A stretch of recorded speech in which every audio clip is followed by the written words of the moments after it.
What's up, everybody? Josh or Miho here. I hope everybody's doing good and well and stuff. I got an album review to do for you, and I'm going to show it to you right now.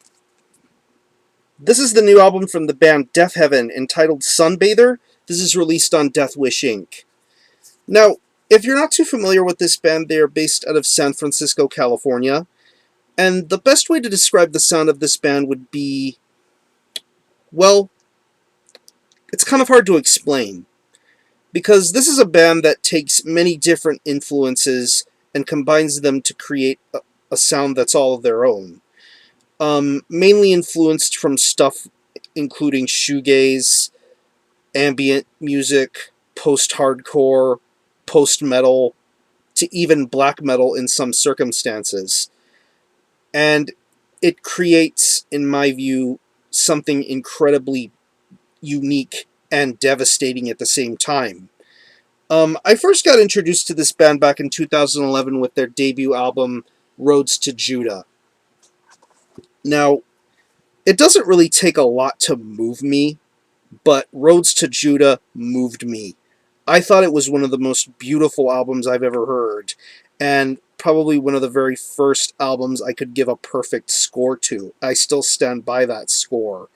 I love this album so much, and it's still as hard-hitting as it was to me almost 2 years ago. And it was even further impacted my interest in this band when I saw them live in June of 2011 with Ken Mode. As short as their set was, it was absolutely breathtaking and captivating. I loved everything about that performance, and they were some of the most genuine, humble people I've ever met. Hopefully one day I'll see them live again and cross paths with them again. But, yeah, I fell in love with this band instantly. By the way, that's a demo. Their 2010 demo got reissued on vinyl not too long ago.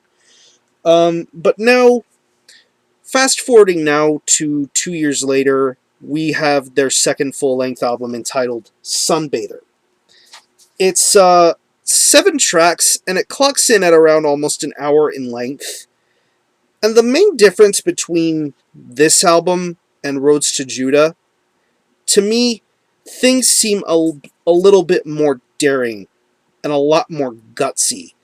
This band still continues the same kind of style and approach that they had on their first album, but things seem to be a lot more bigger, a lot more expansive, a lot more grandiose. But yet, it's still the same kind of band that I know, love, and remember. Although things are a lot more crazier this time around.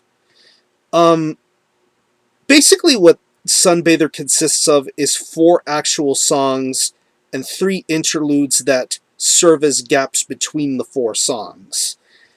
The thing that I notice about the 4 main tracks that are on this album, Dreamhouse, Sunbather, Vertigo, and the Pecan Tree, is that with each single song, the tone and the pace becomes a lot more heavier and a lot more aggressive. Things start out very beautifully, but then as time goes by, things become a lot more heavier and a lot more devastating. And that's wherein you hear the metal influence that this band has to offer on the later tracks. And I think it's just so mind-blowing, the amount of detail and hard work that I feel that this band puts forth with Sunbather. I think it's something incredibly beautiful and moving and stirring too. The guitar on here is your usual kind of Deafheaven guitar, very loud, bombastic, almost reverbed in a way. You kind of get that shoegaze influence with the guitars. You hear the way the riffs are played on Dreamhouse. It's just so stirring and beautiful. Very well played and very emotional. This is the type of band, in my opinion, that has very emotional guitar work.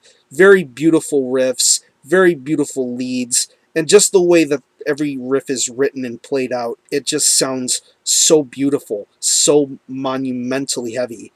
And like I said about things getting a lot heavier, we get to the song Vertigo, and the riffs on that track just become devastating. It starts off peaceful, but then it gets heavier from there, and good God, I absolutely love the way the guitar is on Vertigo. It is just so powerful. I love that. Another thing to point out about this album is the bass. The bass tone on this album is near perfect. I just love the way the bass guitar sounds on this album. It is incredibly warm, very pure, very well mixed and produced. It is definitely a fine compliment to the guitar work that's on this record. It is just as beautiful as the lead guitar is, just in how dominant it feels. It's not overly dominant, but yet the bass has its moments where you do hear it. Preferably the two main tracks, the two last tracks, Vertigo and the Pecan Tree. The bass work on those tracks are just so stirring. I love that. Drum wise, the drums have many shades and styles throughout this entire record. It can be very, because the drums move along at a very methodical type of pace, but yet when things get faster, it's just it's just on full out attack mode for me here. Going back to Vertigo, you hear a lot of the crazy blast beats and just straight out ridiculous patterns that you would normally expect on a Deafheaven track. You hear that on Dreamhouse, to even the calmer moments that are on Sunbather. The drum work on that track is just so stellar and so very well done. Um, Going back again to the Vertigo and the Pecan Tree, the drum work on those tracks are just so stirring. I just love how 1 minute it can seem very calm and relaxing, and yet it goes straight up back into fast fills, blast beats, drum rolls, and all other kinds of theatrics. It's epic sounding. The drums have a very epic feeling to them, and I definitely think they are very well executed and displayed on Sunbather. Um, another another thing to note about Sunbather is once again the interludes. There are some very unique interlude instrumental tracks to be heard on this record. Preferably my favorite one of the bunch being Irresistible. I believe there's some piano work being done on that instrumental, alongside some really good and nice guitar riffs. You hear some incredible riff and piano work being done there. Please Remember is a little bit of a half and half type of track. You hear some loud, boisterous noise preceded by some spoken word material, and then towards the second half of that interlude, you get some very peaceful and calm music. And then you get to the interlude windows, where you hear a basic discussion going on. You really don't know or understand what kind of discussion is happening, but there's a little bit of a brooding kind of musical style going underneath the conversation and dialogue.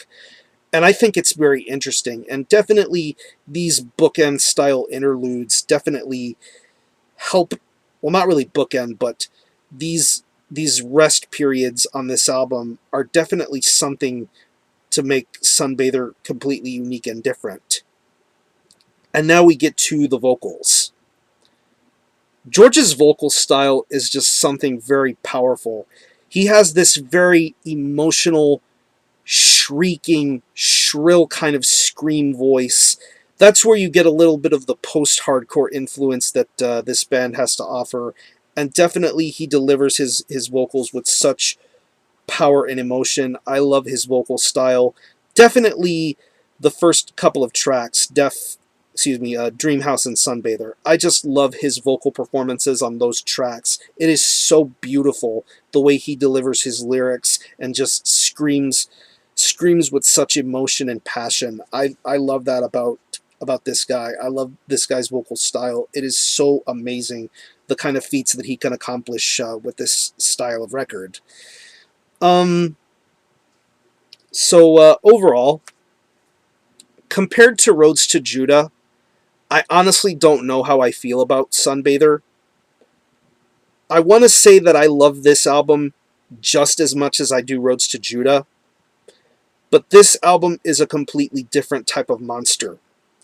It's longer. It's more daring. It it's surprising. It's unique. And I don't know how you might feel about it, but I think this album is just pure beauty, pure grace. Not black metal, not any kind of metal as a whole. It's something completely special to me, and I love everything that's being executed and set forth with this album. If you're a fan of the first Deafheaven record, I definitely urge you to give Sunbather a chance. It is sensational stuff.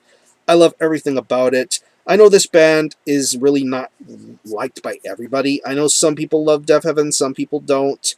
Tastes are tastes, whatever you want to call it, but I think this is a very special band, and I love everything that they do. I can't wait to see them live again, and hopefully they will continue making daring music, regardless of if people like it or don't. So, yeah, the first two songs are crazy good. The next two songs get heavier and more powerful from then on there. Um, that's all I can really say about Sunbather.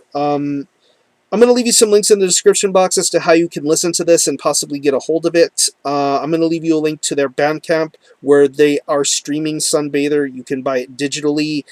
Also to the Deathwish Inc. store where you can buy both the LP and the CD. Of course, CDs in a 6-panel digipack. The vinyl LP is available in both red and gold 2 LP colors. Get it from Deathwish, get it from Deafheaven's store, get it however you're able to if you're into this stuff. I freaking love this album. So I'm going to show you the album again. This is Sunbather by Deafheaven. This is released on Deathwish Inc. Check this out if you like this kind of stuff. And as far as the score is concerned, I am going to give this a 9.5 out of 10.